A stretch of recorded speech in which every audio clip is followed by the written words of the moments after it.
노무현 대통령은 2002년 대선에서 장인이 남로당 혹은 빨치산이었다는 색깔 공세에 휘말렸습니다. 지독히도 시달렸습니다.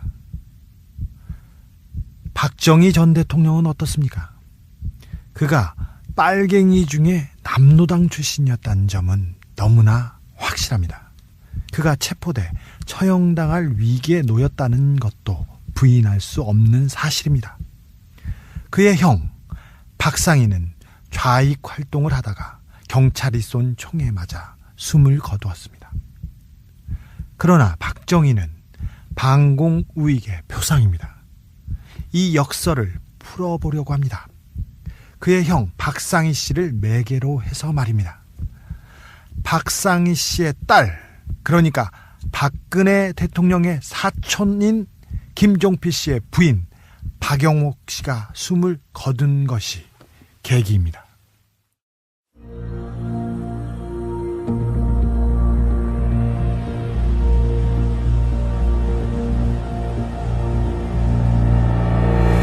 주진우의 현대사 시즌 2 제17회 박정희의 형 박상희.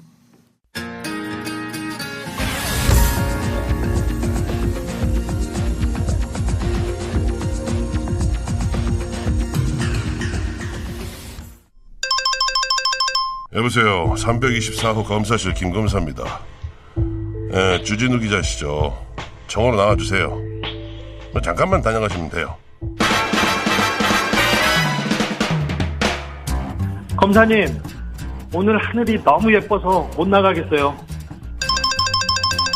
검사님, 제가 선생님 말씀도 안 듣고 엄마 말씀도 안 들었는데, 근데 검사님 말만 들으면 우리 엄마가 얼마나 서운해하시겠어요. 못 가겠어요.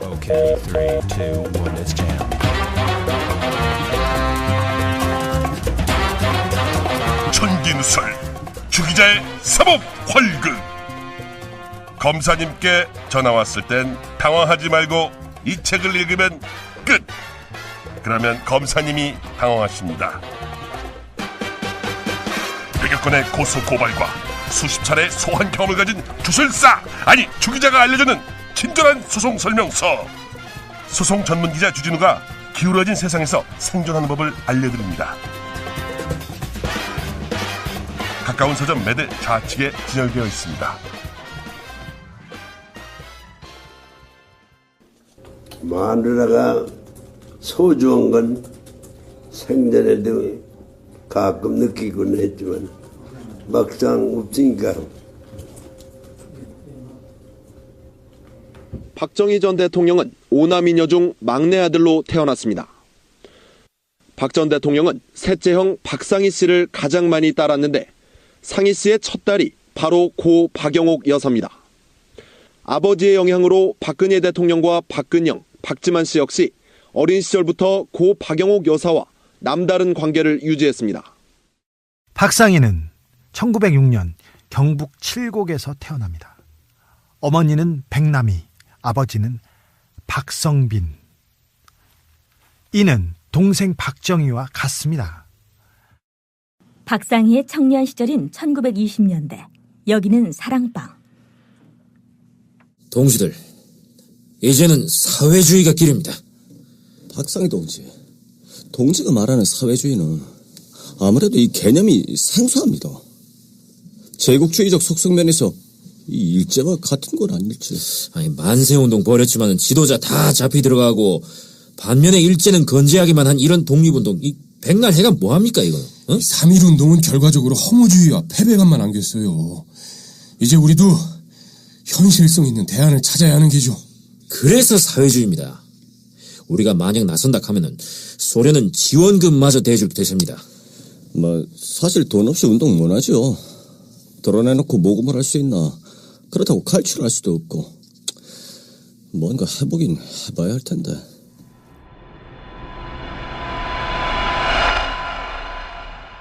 (1920년대를) 시작으로 하여 독립운동 노선의 구심점은 민족주의에서 사회주의로 바뀌게 됐다. 독립운동가 상당수가 그래서 사회주의 노선을 취했다. 해방 후에는 어떠했나? 소수의 민족주의 인사를 제외하고는 독립운동가 상당수는 친일파와 제휴한 미군정 또 이승만과 각을 세웠다. 박상희도 다르지 않았다.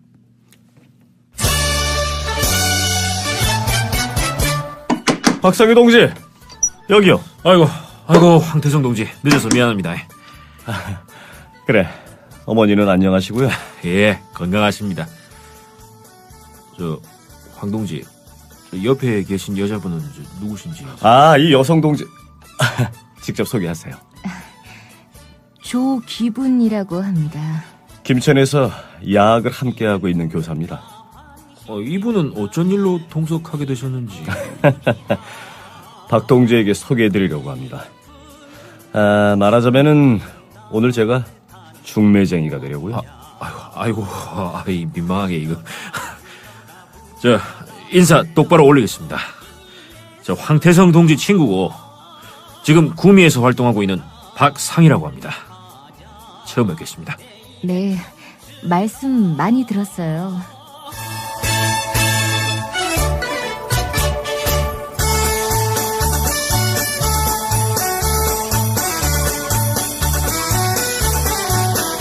김천에서 사회운동을 벌이던 황태성은 1929년 막역한 친구였던 박상희에게 야학교사 조기분을 소개시켜 결혼에 이르게 합니다. 두 사람 사이에서 김종필 씨의 부인 박영옥 씨가 태어납니다. 이 지점에서 여러분은 황태성의 이름을 기억하실 필요가 있습니다. 뒤에 또 나오니까요. 박상희는 과연 독립운동만 했을까? 그는 1934년 여운형이 이끌던 항일민족지 조선중앙일보의 대구지국장을 맡는다. 그리고 1935년에는 동아일보의 선산지국으로 자리를 옮긴다. 여기까지라면 박상희는 일관된 시국관을 갖고 있다고 볼 수 있다. 문제는 같은 해 9월 월미도에서 촬영하는 단체 사진에 박상희가 등장했다는 점이다. 일행은 노골적인 친일신문 만몽일보의 종사자들이었다. 또 언론학자 정진석 씨가 소장한 자료에 의하면 1939년도 매일신보 구미 분국장에 박상희의 이름이 올라가 있다. 알다시피 매일신보는 말 그대로 농도 짙은 친일신문이었다. 그런데 1944년 박상희는 여운형이 주도한 건국동맹에서 활동했고 1945년 경찰에 체포된 상황에서 광복을 맞이한다. 그의 해방전 최후 행보는 민족진영 활동가였다. 지금은 1946년 10월 1일. 큰일 났쇼! 큰일 났쇼! 무슨 일입니까? 경찰 발포로 노동자 한 명이 사망했쇼! 뭐라고? 노동자들 자제시킬 테니까 경찰도 자숙하라겠구만. 총을 쏴서 치겠다고! 이게 누구를 위한 공권력이고! 박상희 동지, 참을 만큼 참으시오. 우리 경찰서를 습격합시다. 그래, 이거 도저히 안 되겠구만. 어서 속히 노동자들을 불러 모아서 구미 경찰서를 공격합시다.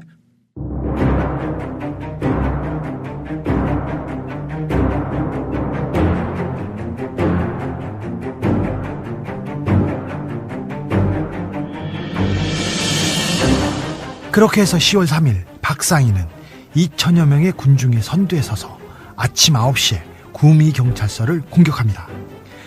경찰관과 우익인사들을 감금해 버립니다.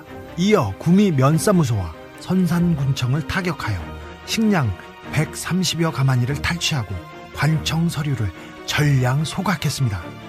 물론 박상희는 이 와중에서도 금도를 지키려고 했습니다. 여기는 노동자들이 점거한 경찰서 안. 동지 여러분, 우리의 분노는 정당하고 우리의 권리도 당연합니다만 폭력은 극도로 자제해야 합니다. 잘못으로 완력을 쓰다가는 역공을 부를 수 있습니다. 따라서 분노가 지속되라도 진정하고 특히 경찰관들이 안 다치도록 자제합시다. 한편 경찰서장도 노동자들에게 묶인 신세가 됐지만 박상희의 중재로 풀려났다. 경찰서장과 박상희의 대화. 이 박상희 선생 고맙습니다. 또 한 번 경거망동을 일삼다 하면은 그때는 어떤 사태가 벌어져도 저는 책임 못 집니다. 지금 밖에서는 경찰들이 이 설을 장악하려고 하고 있는데 박 선생이 제 생명을 구해준 분이니까 선생의 신변에는 문제가 없도록 하겠습니다. 그리고 얼마 뒤 경찰이 경찰서를 기습한다. 박상희는 인근 논두렁으로 피신했다. 야! 거기 안 서!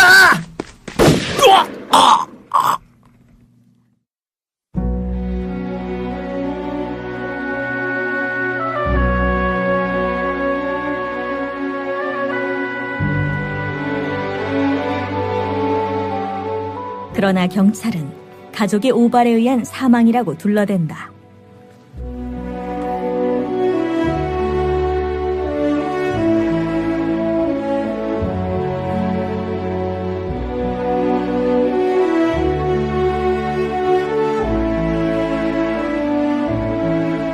박상희의 죽음은 동생 박정희를 분노케 했습니다.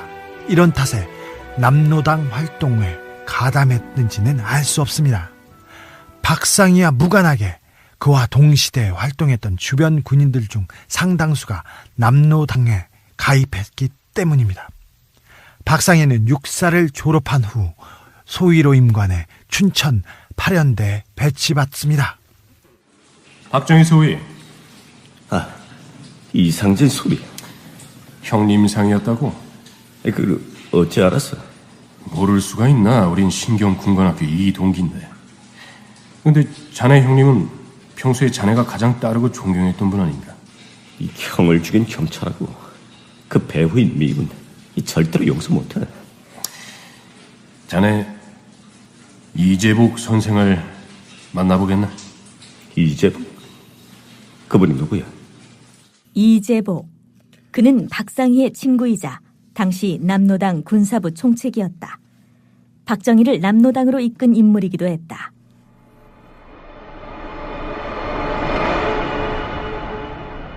한편 박정희는 춘천 8연대에서 9개월간 근무하고는 곧바로 대위가 돼 1947년 9월 27일 육사 전신인 조선경비 사관학교 제1중대장으로 발령받았다. 그런데 육사에는 좌익 군인이 더 많았다. 박상희의 친구와 동지들이 박상희 사후에 남로당의 주요 분자들로 움직이고 있었기도 했다. 그러다가 거대한 숙군의 바람이 휘몰아 닥쳤다. 여수 순천 사건이 계기였다. 박정희가 체포된 것은 이즈음이었다. 여기는 고문실. 야, 박정희. 네가 어떻게 빨갱이 새끼들의 군사부 총책일 수 있어? 자, 마지막 기회다. 선용해라. 이 백지에 군내 빨갱이 새끼들 이름 남김없이 다 적어.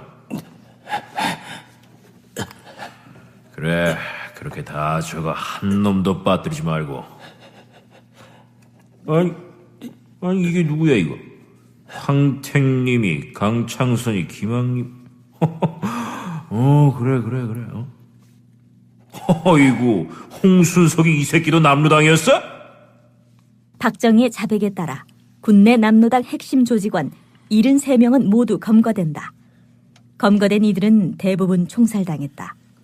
박정희는 이 와중에 살아서 풀려났고 곧 예편된다. 박정희를 수사했던 김점곤 당시 육군본부 방첩과장. 입당과 동시에 우리가 지금 기억하기에는 남로당 총책으로 남로당에서 임명을 했지.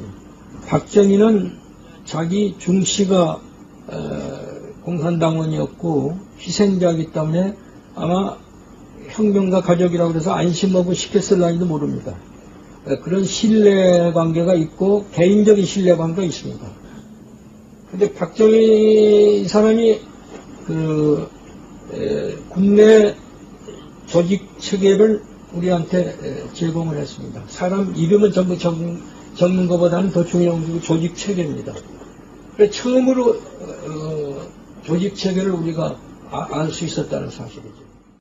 하지만 한국 전쟁이 터지자 박정희는 군에 컴백했다. 그리고 숱한 시도 끝에 군대를 동원한 쿠데타에 성공한다.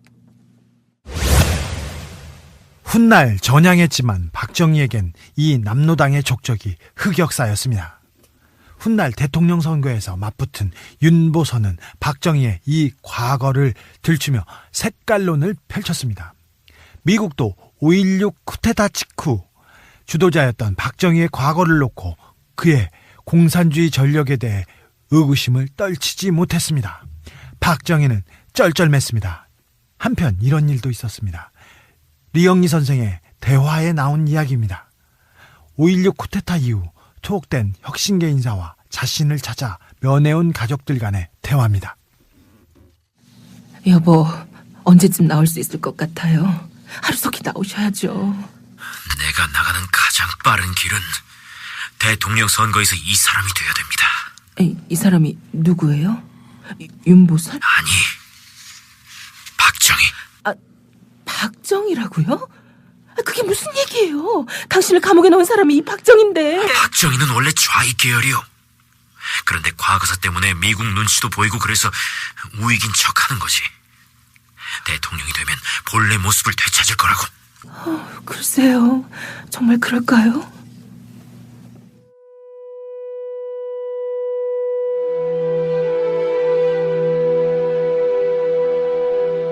박정희는 변하지 않았다. 변할 수 없었던 터이기도 했다. 미국 때문이었다. 쿠데타를 일으켜 통치 기반이 취약한 박정희가 소련과 냉전 대결을 치르는 미국에게 밑보였다가는 그 자리를 지키기 힘들었을 것이기 때문이다.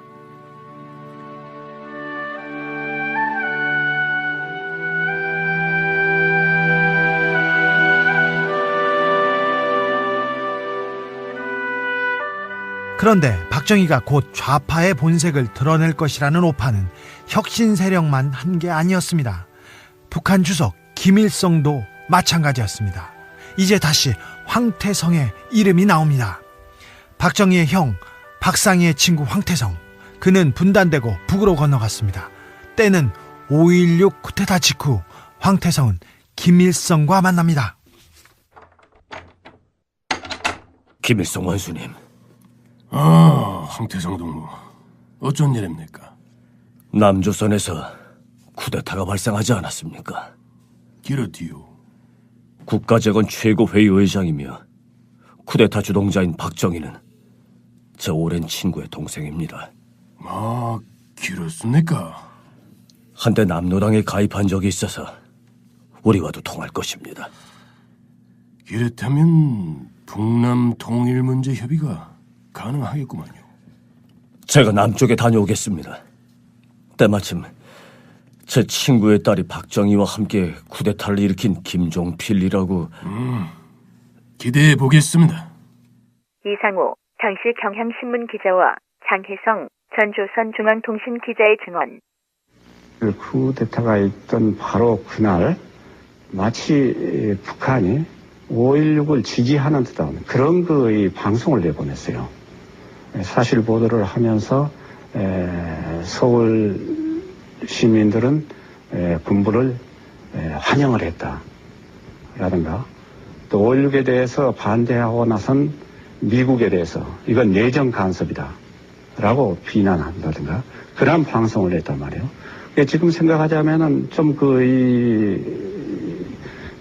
북한의 태도로서는 어긋나는 듯한 그런 그 방송. 박정희가 말하자면 윤곽이 서서히 드러나면서 박정희라는 사람을 알게 됐거든요. 그런데 이 박정희라는 사람이 경력을 보니까 이 사람이 그 46년에 그 대구 폭동 때 거기에도 개입돼 있었고 좌익 계열이 아니겠는가? 좌익 계열이라면 여기서 국회에 피를 흘릴 필요가, 북한으로서는 피를 흘릴 필요가 없거든요.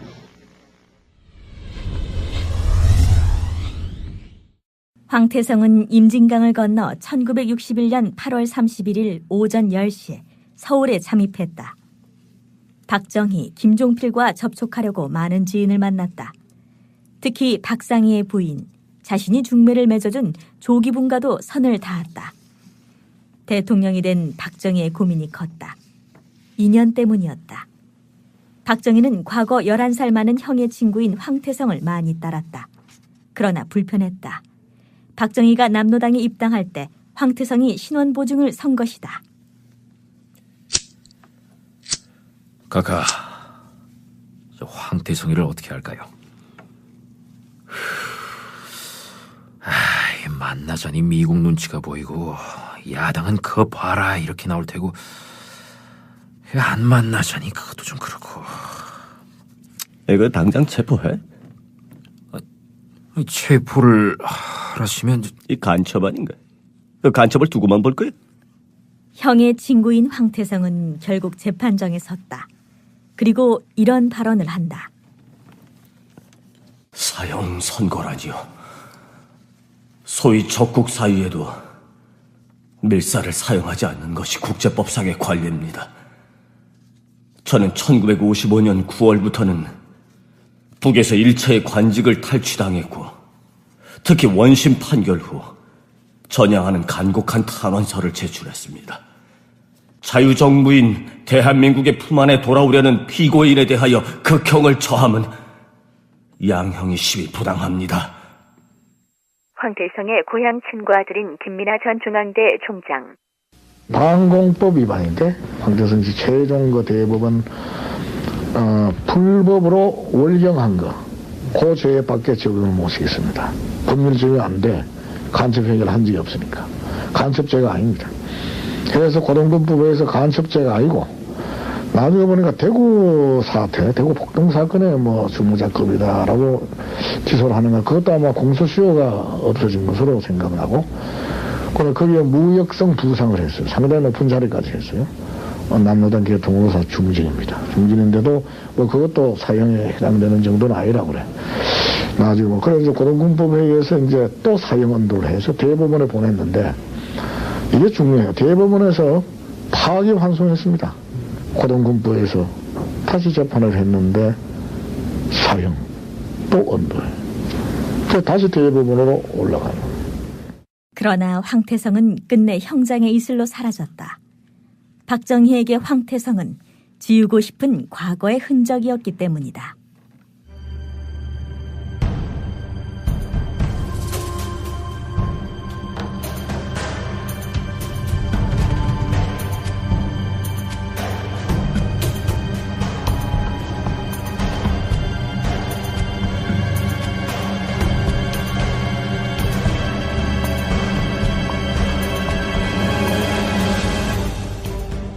황태성의 조카딸인 임미정 씨.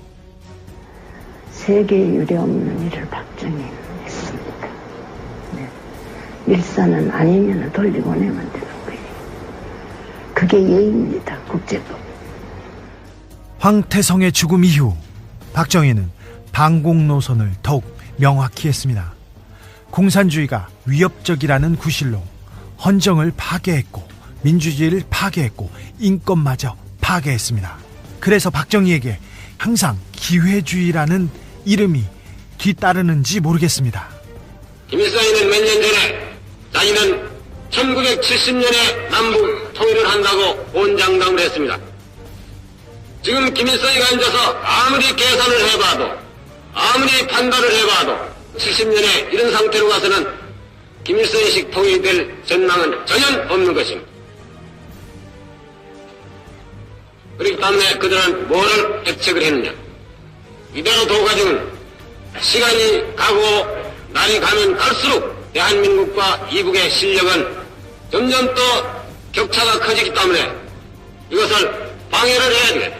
여기다가 무장 간첩을 집어넣거나 무장 게리라를 집어넣어서 남한의 불안을 조성하고 시한을 교란을 하고 경제 건설이 안 되게끔 방해를 하고 대한민국이 대단히 치안이 나쁘고 불안하다. 이러한 인상을 대외적으로 풍김으로써 외국의 실업가들이 한국에 투자를 한다든지 경제 협력을 하는 데 대해서 주저하도록 맹글라서 한국의 경제 건설이 안 되게끔 비방을 하자는 겁니다. 김일성의 뱃속에 김일성 일당들이 뭐를 생각하고 있다는 것은 난 환히 거울을 들여다보다시피 나는 다 알고 있는 겁니다. 박상희의 딸 영옥 씨가 며칠 전 세상을 떠났습니다. 박상희, 황태성, 박정희, 그리고 박영옥 씨까지 그들은 저승에서 이 질곡의 시대를 어떻게 이야기하고 있을까요? 지금까지 주진우였습니다.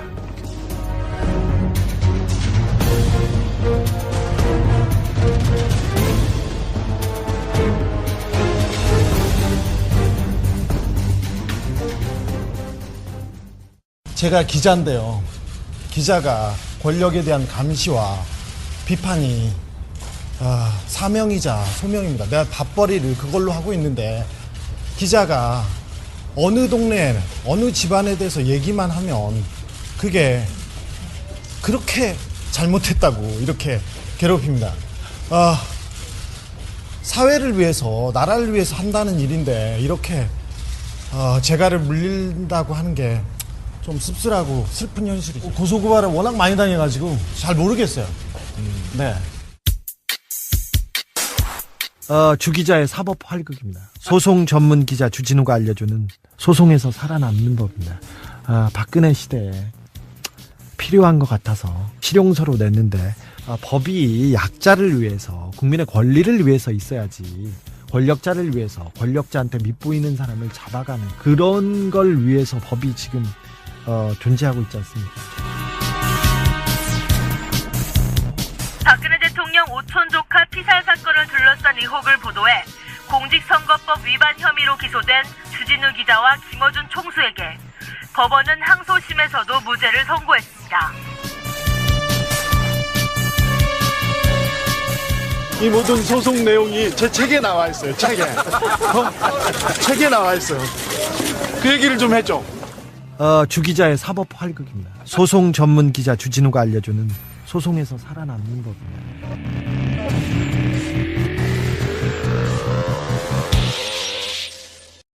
친절한 소송 설명서. 소송 전문 기자 주진우가 기울어진 세상에서 생존하는 법을 알려드립니다. 가까운 서점 매대 좌측에 진열되어 있습니다. 마누라가 소중한 건 생전에도 가끔 느끼곤 했지만 막상 없으니까. 박정희 전 대통령은 5남이녀 중 막내 아들로 태어났습니다. 박 전 대통령은 셋째 형 박상희 씨를 가장 많이 따랐는데 상희 씨의 첫 딸이 바로 고 박영옥 여사입니다. 아버지의 영향으로 박근혜 대통령과 박근영, 박지만 씨 역시 어린 시절부터 고 박영옥 여사와 남다른 관계를 유지했습니다. 박상희는 1906년 경북 칠곡에서 태어납니다. 어머니는 백남희, 아버지는 박성빈. 이는 동생 박정희와 같습니다. 박상희의 청년 시절인 1920년대, 여기는 사랑방. 동지들, 이제는 사회주의가 길입니다. 박상희 동지가 말하는 사회주의는 아무래도 이 개념이 생소합니다. 제국주의적 속성면에서 이 일제와 같은 건 아닐지. 아니, 만세운동 벌였지만 지도자 다 잡히 들어가고 반면에 일제는 건재하기만 한 이런 독립운동, 이 백날 해가 뭐합니까 이거? 3.1운동은 결과적으로 허무주의와 패배감만 안겼어요. 이제 우리도 현실성 있는 대안을 찾아야 하는 게죠. 그래서 사회주의입니다. 우리가 만약 나선다 하면은 소련은 지원금마저 대줄 대세입니다. 사실 돈 없이 운동 못 하죠. 드러내놓고 모금을 할 수 있나. 그렇다고 칼출할 수도 없고. 뭔가 해보긴 해봐야 할 텐데.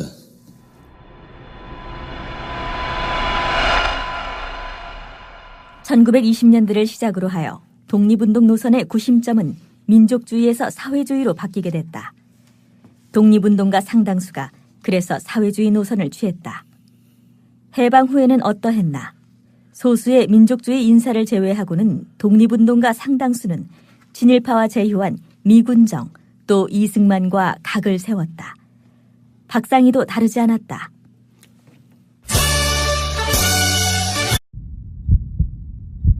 노무현 대통령은 2002년 대선에서 장인이 남로당 혹은 빨지산이었다는 색깔 공세에 휘말렸습니다.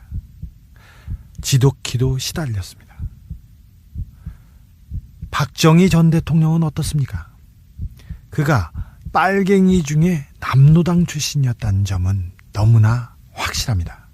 그가 체포돼 처형당할 위기에 놓였다는 것도 부인할 수 없는 사실입니다. 그의 형 박상희는 좌익 활동을 하다가 경찰이 쏜 총에 맞아 숨을 거두었습니다. 그러나 박정희는 방공우익의 표상입니다. 이 역설을 풀어보려고 합니다. 그의 형 박상희 씨를 매개로 해서 말입니다. 박상희 씨의 딸, 그러니까 박근혜 대통령의 사촌인 김종필 씨의 부인 박영옥 씨가 숨을 거둔 것이 계기입니다.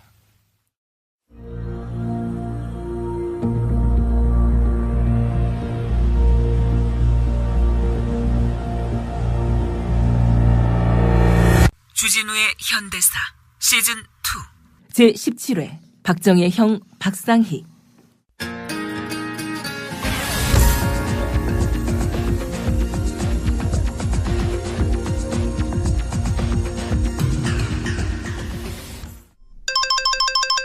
여보세요. 324호 검사실 김검사입니다. 주진우 기자시죠? 정으로 나와주세요. 잠깐만 다녀가시면 돼요. 검사님, 오늘 하늘이 너무 예뻐서 못 나가겠어요.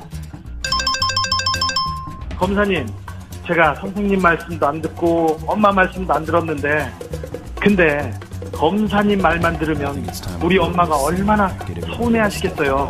못 가겠어요.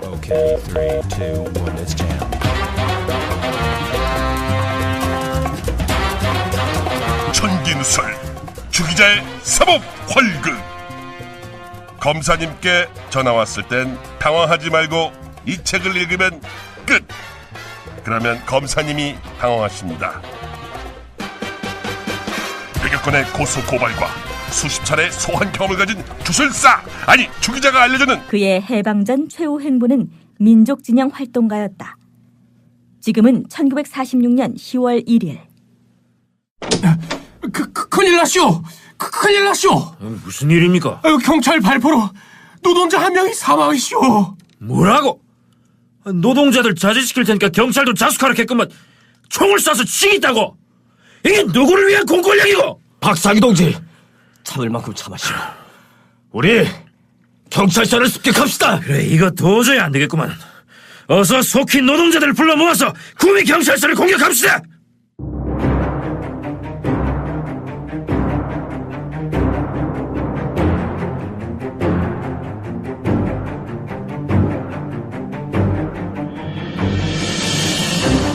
그렇게 해서 10월 3일 박상희는 2천여 명의 군중의 선두에 서서 아침 9시에 구미 경찰서를 공격합니다. 경찰관과 우익 인사들을 감금해 버립니다. 이어 구미 면사무소와 선산군청을 타격하여 식량 130여 가마니를 탈취하고 관청 서류를 전량 소각했습니다. 물론 박상희는 이 와중에서도 금도를 지키려고 했습니다. 여기는 노동자들이 점거한 경찰서 안. 동지 여러분, 우리의 분노는 정당하고 우리의 권리도 당연합니다만 폭력은 극도로 자제해야 합니다. 잘못으로 완력을 쓰다가는 역공을 부를 수 있습니다. 따라서 분노가 지속되어도 진정하고 특히 경찰관들이 안 다치도록 자제합시다. 한편 경찰서장도 노동자들에게 묶인 신세가 됐지만 박상희의 중재로 풀려났다. 경찰서장과 박상희의 대화. 아유, 이 박상희 선생 고맙습니다. 또 한 번 경거망동을 일삼다 하면은 그때는 어떤 사태가 벌어져도 저는 책임 못 집니다.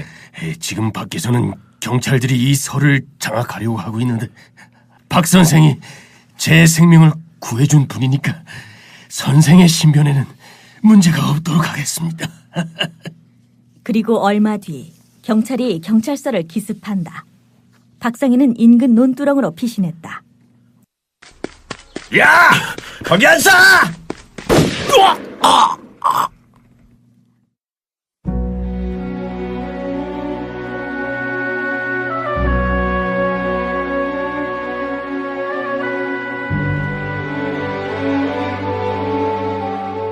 그러나 경찰은 가족의 오발에 의한 사망이라고 둘러댄다.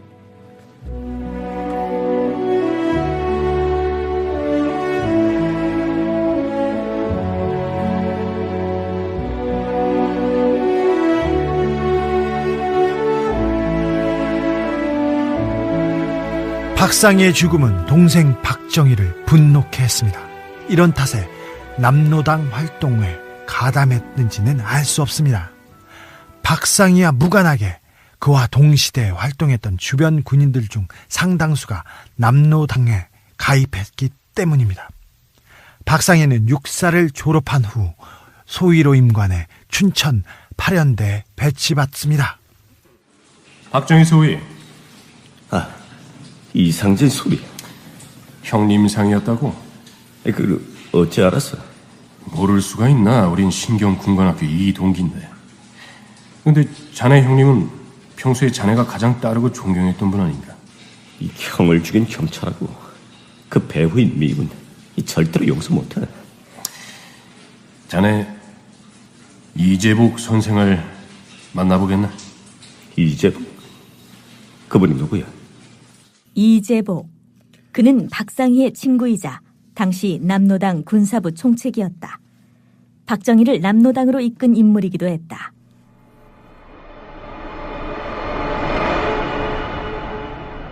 한편 박정희는 춘천 8연대에서 9개월간 근무하고는 곧바로 대위가 돼 1947년 9월 27일 육사 전신인 조선경비 사관학교 제1중대장으로 발령받았다. 그런데 육사에는 좌익 군인이 더 많았다.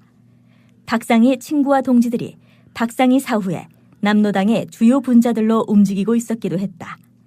그러다가 거대한 숙군의 바람이 휘몰아 닥쳤다. 여수 순천 사건이 계기였다. 박정희가 체포된 것은 이즈음이었다. 여기는 고문실. 야, 박정희, 네가 어떻게 빨갱이 새끼들의 군사부 총책일 수 있어? 자, 박상희 동지, 여기요. 아이고, 황태성 동지, 늦어서 미안합니다. 그래, 어머니는 안녕하시고요. 예, 건강하십니다. 황 동지, 옆에 계신 여자분은 누구신지?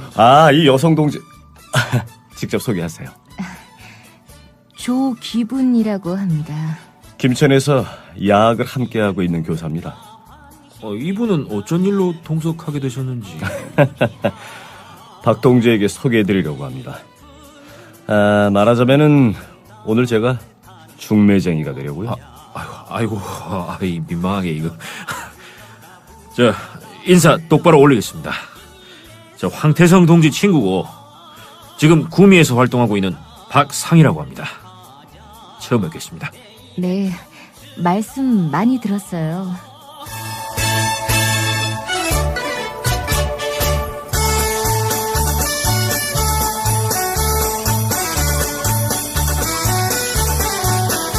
김천에서 사회운동을 벌이던 황태성은 1929년 막역한 친구였던 박상희에게 야학교사 조기분을 소개시켜 결혼에 이르게 합니다. 두 사람 사이에서 김종필 씨의 부인 박영옥 씨가 태어납니다. 이 지점에서 여러분은 황태성의 이름을 기억하실 필요가 있습니다. 뒤에 또 나오니까요. 박상희는 과연 독립운동만 했을까? 그는 1934년 여운형이 이끌던 항일민족지 조선중앙일보의 대구지국장을 맡는다. 그리고 1935년에는 동아일보의 선산지국으로 자리를 옮긴다. 여기까지라면 박상희는 일관된 시국관을 갖고 있다고 볼 수 있다. 문제는 같은 해 9월 월미도에서 촬영하는 단체 사진에 박상희가 등장했다는 점이다. 일행은 노골적인 친일신문 만몽일보의 종사자들이었다. 또 언론학자 정진석 씨가 소장한 자료에 의하면 1939년도 매일신보 구미 분국장에 박상희의 이름이 올라가 있다. 알다시피 매일신보는 말 그대로 농도 짙은 친일신문이었다. 그런데 1944년 박상희는 여운형이 주도한 건국동맹에서 활동했고 1945년 경찰에 체포된 상황에서 광복을 맞이한다.